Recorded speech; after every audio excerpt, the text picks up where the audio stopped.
اگر آپ مسلسل صرف مسئلہ ہی حل کرتے جا رہے ہیں، مسائل کا ہی حل کرتے جا رہے ہیں، تو یاد رکھیں وہ مسئلہ آتا ہی رہے گا آپ کے پاس، اور آپ کو اندازہ ہوگا کہ جو اصل شکایت وہ لے کر آیا تھا نا، وہ تو بالکل ٹپ آف دا آئس برگ تھی۔ ایک دفعہ ایک صحابی کو بڑی ککڑی ملی، بڑی ککڑی اگی تھی فصل میں، وہ توڑ کے لے آیا حضور کے پاس۔ حضور نے اس ککڑی کے بدلے میں اس صحابی کو سونا عطا فرمایا، سونا۔ انسانی جذبات یہ بہت اہم چیز ہوتی ہے۔ You are never driven by logic, you are always driven by emotion. زندگی کی گاڑی میں فرنٹ سیٹ کے اوپر، ڈرائیونگ سیٹ کے اوپر وہ لاجک نہیں بیٹھا ہوا، جذبات بیٹھے ہوئے ہیں۔ چلیں میں آپ سب سے پوچھتا ہوں، آپ بتائیں جو بھی کام اس وقت آپ کر رہے ہیں اس میں جذبات کتنے انوالو ہیں اور لاجک کتنا انوالو ہے؟ Whatever you are doing you do it by emotion. Emotions are so strong. تبھی آج کی دنیا میں وہ بندہ مضبوط ترین سمجھا جاتا ہے جس کا ای کیو اچھا ہو، ایموشنل کوشنٹ۔ ایک آئی کیو تھا نا، انٹیلیجنٹ کوشنٹ، یہ کتنا ذہین ہوگا، ٹیسٹ ہوتے ہیں اس کے اندازہ لگایا جاتا ہے۔ But now it is emotional quotient, how he manages his emotions. And یاد رکھنا emotions are habits. انسان کا جو جذبہ ہوتا ہے نا، جو اس کا ملان ہوتا ہے، یہ عادت ہوتی ہے اس کی، وہ رہ نہیں سکتا اس کے بغیر۔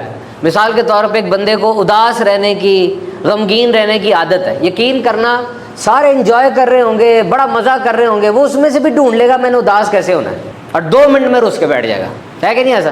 He will always search for something sad. اس کی عادت میں ہی اداس ہونا ہے، اس نے ہر جگہ بیٹھ کے منہ لٹکانا ہی لٹکانا ہے اور سب کا لٹکا دینا ہے۔ Emotions are habit. اسی طرح ون تھنگ مور، ایک تو اپنے ایموشنز کو قابو میں رکھیں، اور دوسری بات یہ یاد رکھیں کہ if you are continuously solving the problem, then the problem will continue to come back. Instead of solving, try for evolving. اگر آپ مسلسل صرف مسئلہ ہی حل کرتے جا رہے ہیں، مسائل کا ہی حل کرتے جا رہے ہیں، تو یاد رکھیں وہ مسئلہ آتا ہی رہے گا آپ کے پاس۔ آپ کی ساری زندگی مسئلے حل کرنے میں گزرے گی۔ مسائل کو چھوڑیں، ایوالو کر جائیں۔ وہ صورتحال جو صورتحال مسائل پیدا کر رہی ہے، اس صورتحال سے کسی اوپر والی صورتحال میں چلے جائیں۔ ایک کاروباری آدمی اگر وہ مسائل کا ہی حل کرتا رہے، مسئلے ہی حل کرتا جا رہا ہے، ساروں کے مسئلے ہی حل کرتا جا رہا ہے، مسئلے ہی حل کرتا رہے گا، کاروبار میں ترقی کبھی نہیں ہوگی۔ اوپر چلا جائے، ایسے حالات پیدا کر دے، اتنا اوپر چلا جائے کہ اب مسائل پیدا ہونے والا ماحول ہی نہ رہے۔ اس کی مثال دیتا ہوں میں آپ کو۔ ایک بات بڑی مشہور ہے کہ جو چیل ہوتی ہے نا، eagle, falcon, one of the most superior form of birds, اور یہ دنیا کا سب سے تیز رفتار جاندار بھی ہے۔ جس وقت یہ ڈائیو کرتا ہے، اوپر سے نیچے سے دیکھ لیتا ہے اپنے شکار کو، اوپر سے ڈائیو کرتا ہے، اور جب یہ ڈائیو کرتا ہے اس کی سپیڈ 300 کلومیٹر فی گھنٹہ ہو جاتی ہے۔ جس وقت یہ باز، یہ چیل ڈائیو کرتا ہے نا، اس کی سپیڈ 300 کلومیٹر پر آور ہو جاتی ہے، 300 کلومیٹر فی گھنٹہ۔ دنیا کا کوئی جاندار اتنی تیز نہیں بھاگ سکتا۔ کہتے ہیں، کہانی مشہور ہے کہ چیل کے ساتھ کوئی دخل اندازی نہیں کر سکتا، کوئی اس کو چھیڑخانی نہیں کر سکتا۔ کوا ہے جو چیل کے اوپر بیٹھ جاتا ہے اور بیٹھ کے اس کی گردن پہ ٹھونگے مارتا ہے، لیکن چیل کے مقاصد بہت بڑے ہوتے ہیں، اس کو اس بات سے کوئی غرض نہیں ہے کہ وہ کبے کو پیچھے ہٹائے یا لڑے۔ وہ بڑا سمپل سا کام کرتی ہے، وہ اپنی فلائٹ اوپر لے جاتی ہے۔ کبا اوپر چڑھا ہوا ہے، وہ اوپر جانا شروع کر دیتی ہے، اور اوپر اور اوپر اور اوپر، وہ اتنی اوپر چلی جاتی ہے کہ وہاں پہ آکسیجن نہیں ہوتی ہے یا کم ہوتی ہے۔ اب کوے کو تو آکسیجن چاہیے، وہ جب دیکھتا آکسیجن نہیں ہے تو وہ بے ہوش ہو کے خود بخود گر جاتا ہے نیچے، اور چیل کو کوے سے نجات مل جاتی ہے۔ دیکھا، وہ جو پرابلم والی حالت تھی، وہ اس حالت سے ہی اوپر چلی گئی، وہ پرابلم خود بخود ختم ہو گئی۔ So instead of solving, try for evolving. حل کرنے کی طرف پڑے رہیں گے باتوں کو، مسائل کبھی ختم نہیں ہوتے۔ مسائل چمٹتے جاتے ہیں، چمٹتے جاتے ہیں، حالات ہی بدل دیں جب مسائل ایگزسٹ ہی نہ کریں۔ جب کوئی بندہ کمپلینٹ کرے نا آپ کے سامنے آ کے، کمپلینٹ کرے، شکایتیں کرے، کبھی بھی اس بندے کو ٹوکنا نہیں ہے، اس کو اپنے دماغ کے ساتھ کھیلنے نہ دینا، بولنے دے، اس کو بولنے دے۔ اور آپ کو اندازہ ہوگا کہ جو اصل شکایت وہ لے کر آیا تھا نا، وہ تو بالکل ٹپ آف دا آئس برگ تھی، وہ تو بالکل پہاڑی کا چھوٹا سا ٹکڑا تھا جو اندر نظر آ رہا تھا، اندر کتنا پہاڑ ہے ابھی۔ ٹوکنا نہ اس کو، بولنے دے اس کو۔ اور کیا خرابی تھی؟ اچھا اور کیا ہوا؟ بولے گا تا پورا بول دے گا وہ، اس کو روکے نہیں، رستہ دے، آنے کا رستہ دیں، اس کو کھلا کرے رستہ، تاکہ اور چیزیں نکلیں، اور چیزیں نکلیں۔ کدھر کدھر سے لے کر آیا ہوا ہے، نیچے لوگ اور کیا سوچ رہے ہیں، اسے لابی کیا بنائی ہے، کس کس سے پہلے بات کر لی ہے، یہ شکایت اب کاروبار تباہ کرے گی، کیا کرے گی، بزنس میں کیا ہو رہا ہے، ڈپارٹمنٹ کے اندر کون کون ملا ہوا ہے، سارا بولے گا وہ۔ تھوڑی دیر اس کو رستہ دیں، جب ساری ٹریفک گزر جائے اب اس سے پوچھے کہ یہ جو مسئلہ ہے اس کا حل کیا ہے، حل بھی آپ ہی بتائیں، تاکہ اگلی دفعہ وہ مسائل کو حل کرنے کا جذبہ بھی اس کے پاس رہے، روکے نہ، ورنہ آپ کو نقصان ہوگا۔ یاد رکھیے کہ اس وقت زمانہ بڑی تیزی سے چینج ہو رہا ہے، کنٹینیوسلی ایوالونگ، بہت تیزی سے تبدیل ہو رہا ہے۔ ہر زمانے میں یہ کہا جاتا رہا کہ جی ہمارا زمانہ بڑی تیزی سے تبدیل ہو رہا ہے، لیکن یہ سچ ہے کہ اس دور میں تبدیلی بہت تیزی کے ساتھ ہے۔ مطلب مجھے یہ نہیں پتا کہ میں اپنے بچوں کو کیا پڑھاؤں کہ وہ 20 سال تک رہے دنیا میں، وہ پڑھائی جو یہ پڑھ رہے ہیں، ہمیں نہیں پتا اس بات کا، آپ میں سے کسی کو نہیں اندازہ۔ ایک دم سے سارا بدل جاتا ہے، ٹیکنالوجی ساری ختم ہو جاتی ہے، تو کیا پڑھائیں، کیا کریں کہ 20 سال تک وہ علم ان کو کام بھی دے دے۔ وہ کہہ رہے تھے کہ 4-5 سال کے اندر ہم کوشش کر رہے ہیں موبائل فون ختم کر دیا، AR اور VR ٹیکنالوجی جو ہے، آگمنٹڈ ریالٹی اور ورچوئل ریالٹی ہاتھوں میں کر دیں، اینک کے اندر موبائل لے آئیں، کیپ میں لے آئیں، آنکھوں سے موبائل ٹچ ہونا شروع ہو جائے، اتنی بڑی انڈسٹری تباہ ہو جائے گی۔ ایک تو پولیٹیکل چینج ہوتا ہے نا، جس کے بارے میں پتا تھا پہلے وہ یار 2 سال بعد منگولز نے حملہ کر دینا ہے، وائکنگز نے آ جانا ہے، کوئی بڑی بلا یا کوئی بڑی وبا آ جائے گی، نمونیا آ جائے گا، کیا آ جائے گا، وہ تو ایک چیز ہے، بڑی چیز ہے۔ ابھی تو بیسک سکلز کا نہیں اندازہ ہو رہا کہ کیا چیز بیسکلی ان کو پڑھائیں۔ What basic skill you should teach the next generation so that they become relevant with the change. Remember, there is a tsunami of change. تبدیلی کا بہت بڑا طوفان یہ ہے، اور میں یہ بات حق نواز گھی والے اور پپو کریانہ اسٹور کو بھی سنا رہا ہوں کہ پپو کریانہ اسٹور اگر ڈلیوری کا نیا طریقہ نہ نکالا یا AI بیسڈ مارکیٹنگ نہ نکالی تو کوئی چھوٹا سا انجینئر دوسری دکان کھول کے بیٹھ جائے گا، اڑا کے رکھ دے گا آپ کے کاروبار کو۔ Train is out, moving very fast, گاڑی نکل چکی ہے، 1000 کی سپیڈ سے جا رہی ہے، جھنڈا لگا لو گے بھی ریلیونٹ رہو گے، ورنہ نظر بھی نہیں آؤ گے۔ ایلیکس چھوٹا سا بچہ ہے، اس کو بیماری ہو گئی ایک، اور اس بیماری کا پتہ نہیں چل رہا تھا، ڈاکومنٹڈ بات ہے، ثبوت ہے میرے پاس۔ فوربس کے مطابق اس نے 17 ڈاکٹرز کو دکھایا، پتہ نہیں چل رہا تھا، ان آئیڈینٹیفائڈ پین تھی، پین بہت زیادہ تھی، ڈریگنگ لیفٹ فٹ تھا، جب چلتا تھا تو الٹا پاؤں رگڑ کے چلتا تھا، اٹھایا نہیں جاتا تھا، اور کبھی کبھار دورے پڑتے تھے، نہیں پتہ چل رہا کیا ہے۔ اس کی ماں کو پتہ نہیں کیا خیال آیا، اس نے ساری رپورٹیں سب کو جو ہے نا چیٹ GPT پہ ڈال دی۔ اب آپ کہیں گے چیٹ GPT پہ تو رپورٹیں نہیں جاتی ہیں، پیڈ ورژن پہ جاتی ہیں، اسے سب کو چیٹ GPT ڈالا، چیٹ GPT نے 2 سیکنڈ میں بیماری کا نام بتا دیا، ٹیتھرڈ سنڈروم۔ اس کی بیک بون کا جو نیچے والا کپ تھا نا وہ ہڈی کے ساتھ جڑ رہا تھا۔ ڈاکٹر نے دیکھا، حیران ہو گئے، آپریشن کیا، ایلیکس ٹھیک۔ ڈاکٹر فارغ نہیں، ڈاکٹر فارغ نہیں ہوا، چیٹ GPT نے صرف مرض بتایا ہے، علاج تو ڈاکٹر نے کیا نا، چیٹ GPT نے ڈاکٹر کا ساتھ دیا ہے۔ آج سندھ ہائی کورٹ کے اندر اتنے کیسز پینڈنگ ہیں کہ اگر روزانہ کے کیس نکالے جائیں تو 6 منٹ میں کیس ڈیل ہونا چاہیے، 6 منٹ میں ایک لیگل کیس، پروسیکیوٹر کو سننا ہے، استغاثہ کو سننا ہے، ڈیفینڈنٹ کو سننا ہے، شکیں نکالنی ہے، بحث کروانی ہے، پھر ایک فیصلہ دینا ہے، 6 منٹ میں ہو سکتا ہے یہ؟ اور وہ وکیل مجھے بتا رہا کہ ہماری ساری کتابیں اس کے اندر ڈال دو، AI کا ماڈل آیا ہے، ساری کتابیں جتنی دنیا میں چھپی ہیں لا کی، قانون کی، اور پھر اس کو کیس دو، وہ AI کا ماڈل آپ کو سیکنڈوں کے اندر جہاں جہاں اس کے کنٹینٹس ہیں، جتنے پرانے کیس آئے سارے نکال کے رکھ دے گا۔ AI is not disturbing you, it is assisting you. یہ آپ کو خراب نہیں کر رہی، آپ کو اسسٹ کر رہی ہے، آپ کو بڑھا رہی ہے، آپ کے کام کو آسان کر رہی ہے، آپ کو بتا رہی ہے کہ اے کاہل آدمی تیری جگہ نہیں رہے گی آگے، اے ہمیشہ بہانے کرنے والے تجھے کک مار کے مار دے گا باہر، وہ آ جائیں گے آگے جو کام کرنے والے ہیں۔ You need to be relevant. روتے ہی رہ جاؤ گے، بہانے کرتے رہ جاؤ گے، شکایتیں کرتے رہ جاؤ گے۔ All this is real. All this is real. پچھلے دنوں کوئی گانے والی عورت ہے، وہ حیران رہ گئی کہ وہ بالکل اس جیسی آواز میں مشین نے گانا گا دیا، اس کا کیا ہوگا؟ کارٹون کی جو آوازیں آتی ہیں پیچھے سے مشین کر رہی ہے۔ اب پہلے ہم ٹرانسلیشن کراتے تھے اپنی کتابوں کی، انگریزی کی، اسپینش کے اندر، تو لوگ ہائر کرتے تھے، وہ لوگ ٹائم مانگتے تھے، بڑے دنوں بعد لکھتے تھے، اب تو نہیں کرنا پڑتا، 2 منٹ لگتے ہیں، سارا صحیح ہو جاتا ہے، جا رہی ہیں jobs. So you need to be relevant رہنا سیکھیں، کس طریقے سے زمانے میں اپنے بچوں کو اور اپنے آپ کو ریلیونٹ رکھنا ہے، ورنہ زندگی گزارنے کا مزہ نہیں آئے گا، کام نہ کرو گے زندگی گزارنے کا مزہ نہیں آئے گا۔ کل ایک میں نے خبر سنی کہ ایک دہریہ تھا، اس نے کلمہ پڑھ کے مسلمان ہو گیا۔ وہ عام طور پہ دہریہ جو ہوتا ہے، جو اللہ کو نہیں مانتے، ان کا مسلمان ہونا یہ بڑا واقعہ ہوتا ہے۔ اس کی وجہ ہوتی ہے کہ ان کے پاس دلائل بڑے ہوتے ہیں، بہت زیادہ عجیب دلائل ہوتے ہیں۔ بہرحال مجھے اچھا لگا کہ میں سنوں اس کے پاس کیا بات ایسی حق والی پہنچی، اس سے بڑی پیاری بات کی، آپ بھی غور سے سنیے گا، اور پھر واقعی یقین ہو جاتا ہے کہ اس پوری کائنات کے اندر ذرے ذرے میں اللہ تعالیٰ کی ذات کی قدرت کے جلوے ہیں، اگر آپ تعصب کے انک کو اتار کے دیکھیں۔ وہ کہنے لگا کہ دنیا کا کوئی بھی بندہ ہو جو اللہ کو نہیں مانتا، اس کے لیے ایک دلیل کافی ہے، اور وہ دلیل یہ ہے کہ آج سائنس اس بات کا تقاضا کر رہی ہے کہ یہ پوری کائنات یہ اٹرنل نہیں ہے، ہمیشہ سے نہیں تھی، یہ کبھی نہ کبھی بنی ہے۔ There is a beginning, there was a start. تو کب بنی، کس نے بنائی، یہ سوال ہے۔ پھر اس نے الیگزینڈر جو کہ یونیورسٹی آف ٹفٹس میں کاسمولوجی ڈپارٹمنٹ کا ہیڈ ہے، اس کو دنیا کی ایک اتھارٹی ہے یہ کائنات وغیرہ کے معاملات میں، اس کا جملہ بولا کہ the proof is there that this universe had a beginning، یہ ایک ثبوت ہے کہ اس کائنات کا ایک آغاز تھا۔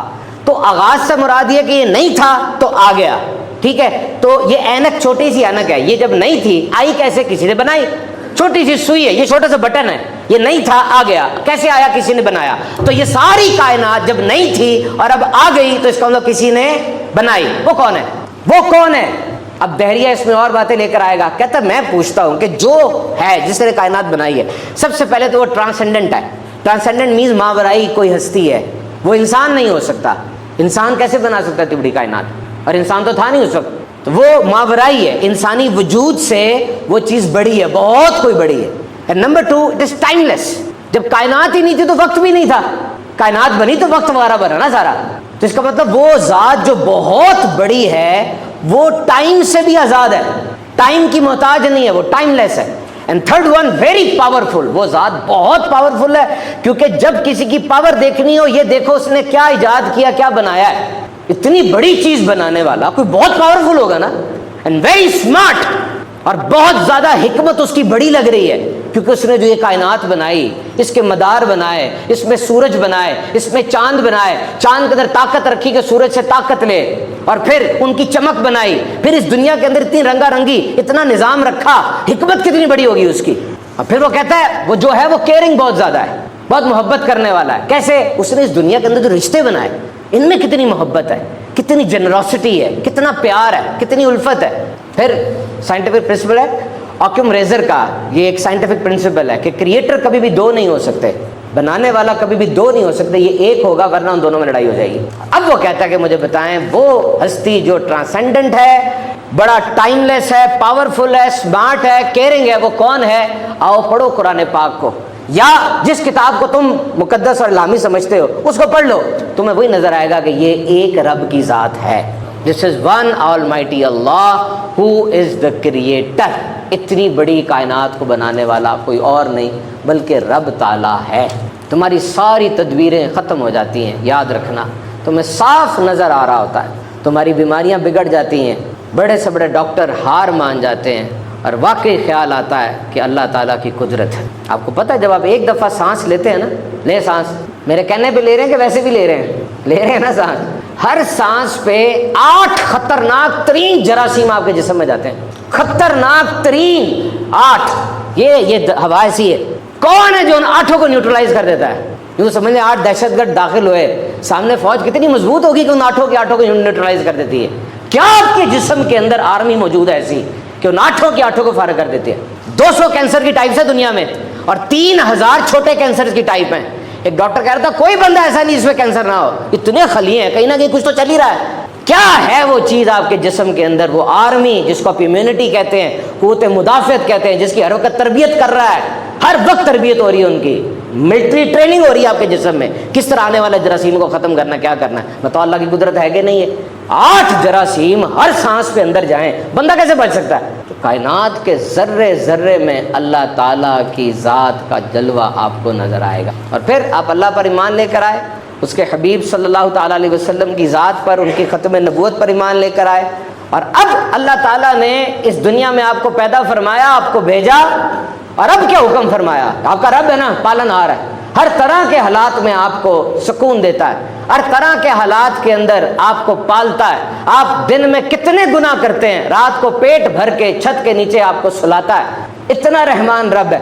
وہ زندگی گزارنے کا طریقہ بھی ارشاد فرماتا ہے، فرمایا یاد رکھو تمہارے لیے بہترین معیار، اگر سکون چاہتے ہو، زندگی اچھی گزارنا چاہتے ہو، وہ میرے نبی صلی اللہ علیہ وسلم کا رستہ ہے۔ تھوڑی تیز کریں، وضو پر کریں۔ حضور اکرم صلی اللہ علیہ وسلم کے رستے پر چلنا، اس میں دولت اتنی نہیں ہے اس رستے پہ چلنے میں، لیکن سکون بڑا ہے۔ نیندیں بھی قربان کرنی پڑتی ہیں، لیکن جتنی نیند ملتی ہے وہ نیند بڑی پکی اور بڑی زبردست ملتی ہے۔ خود آگے بڑھ کے بے سکونی خریدتے ہو تب اس طرح کرتے ہو۔ تو فرمایا لقد کان لکم فی رسول اللہ اسوۃ حسنہ، بہترین تمہارے لیے پیروی کا معیار وہ نبی پاک صلی اللہ علیہ وسلم کی ذات ہے۔ اور ایک دفعہ فرما برداری کر کے دیکھو، ایک دفعہ نبی پاک کے رستے پہ چل کے دیکھو، جیسے انہوں نے کھایا، جیسے انہوں نے پیا، جیسے انہوں نے معاشرت رکھی، معاملات رکھے، حیران ہو جاؤ گے کس طرح زندگی میں تبدیلی آتی ہے۔ نبی پاک صلی اللہ علیہ وسلم کے صحابہ کے پاس سب سے بڑی متاع حیات یہ تھی۔ سوچیے ایک دفعہ کے لیے کہاں تھے یہ لوگ، کہاں چلے گئے، کہاں تھے اور کہاں چلے گئے؟ مکے کی گلیوں میں ریڑھی لگا کے یا چادر بچھا کے سامان بیچنے والے لوگ، ان کو پوری دنیا کے اندر معیشت کا رہنما بنا دیا، چھوٹی بات تو نہیں ہے۔ اور آج ایک استاد کے پاس جاؤ نا، استاد صاحب کدھر آپ کی کلاس، کہتے ہیں یہ لڑکے بیٹھے ہیں، نالائق کون ہے، یہ بڑا نالائق ہے، آتا ہی نہیں ہے، لیٹ کرتا ہے۔ لائق کون ہے، یہ بڑا لائق ہے، بڑا اچھا ہے۔ ایک کلاس میں استاد صاحب کی کوئی لائق ہے، کوئی نالائق ہے، کوئی کن ذہن ہے، کوئی میتھس میں اچھا ہے، کوئی انگریزی میں اچھا ہے۔ نبی پاک کی تربیت دیکھیے، آپ کے وہ جو پہلے شاگرد ہیں جن کو صحابہ کہا جاتا ہے، اور جو 1,24,000 ہے، اتنی بڑی کلاس 1,24,000، ان ساروں کا لیول کیا ہے، کمپیٹنٹ کیا ہے؟ فرمایا کسی کی بھی پیروی کر لو، یہ ستاروں کی طرح تمہاری رہنمائی کے لیے کافی ہے۔ کوئی دعویٰ کر سکتا ہے استاد اتنا بڑا؟ ان صحابہ کے پاس کیا تھا؟ عشق تھا، عشق۔ لے لو میری بات، ایک ہوتی ہے شخصیت پرستی، ایک ہوتی ہے سچی عقیدت، دونوں میں بڑا فرق ہے۔ ایک ہوتا ہے شخصیت پرستی، ایک ہوتی ہے سچی عقیدت۔ قائد اعظم ایک دفعہ گئے بانی پاکستان، کسی نے ہاتھ چوم لیا ان کا، قائد اعظم نے کہا ادھر آؤ، ہاتھ کیوں چوما ہے؟ کہا جی میں آپ سے بڑی عقیدت رکھتا ہوں، میرے آئیڈیل ہے۔ کہا میں تمہارا آئیڈیل کیوں؟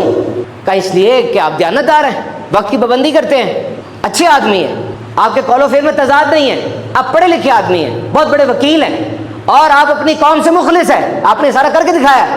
کہتے ہیں جب یہ باتیں میرے میں تمہیں نظر آتی ہیں، کہاں؟ تو کہ تم نے کتنوں پہ عمل کیا ہے؟ ہکا بکا رہ گیا۔ یہ کیا ہو گیا؟ شخصیت پرستی کے اندر گرفتار انسان پتہ ہے کرتا ہے، اس شخص کو چڑھائی جائے گا، چڑھائی جائے گا، اس کی تعریف میں آسمان گرا دے گا، سورج چاند کر دے گا، یہ اور جھوٹی باتیں بھی ڈالے گا اس کے ساتھ کہ اس میں یہ بھی ہے، یہ بھی ہے، یہ بھی ہے۔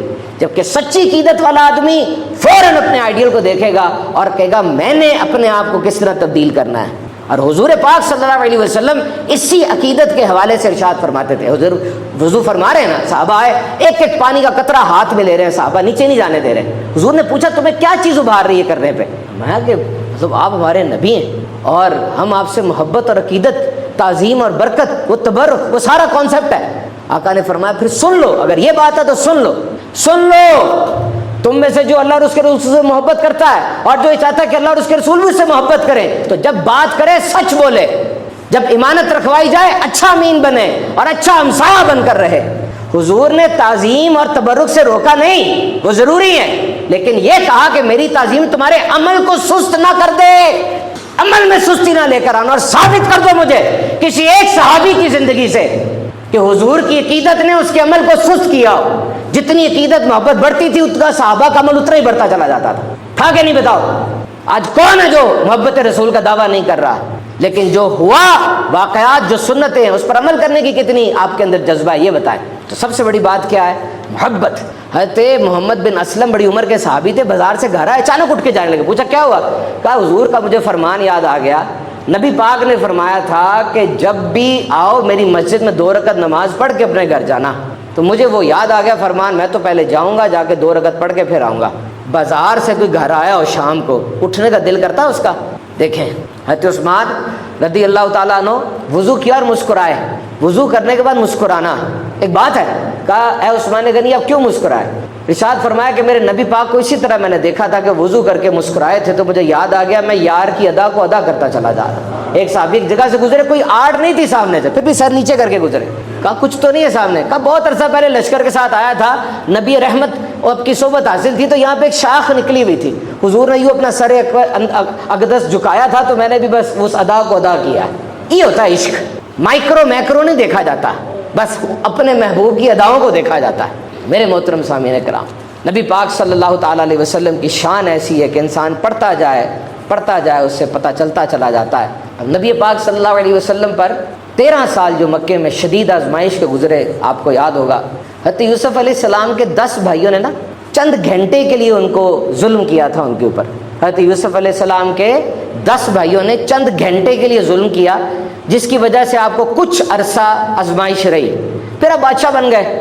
تو حضرت یوسف علیہ السلام کے کسی بھائی کے بارے میں یہ ٹرک کے پیچھے لکھا ہوتا ہے، یا کوئی بات ایسی کہانی آ جاتی ہے کہ یوسف نہ بکتا بازاروں میں، اس طرح کر کے، یہ سب لغو اور غلط باتیں ہیں نا۔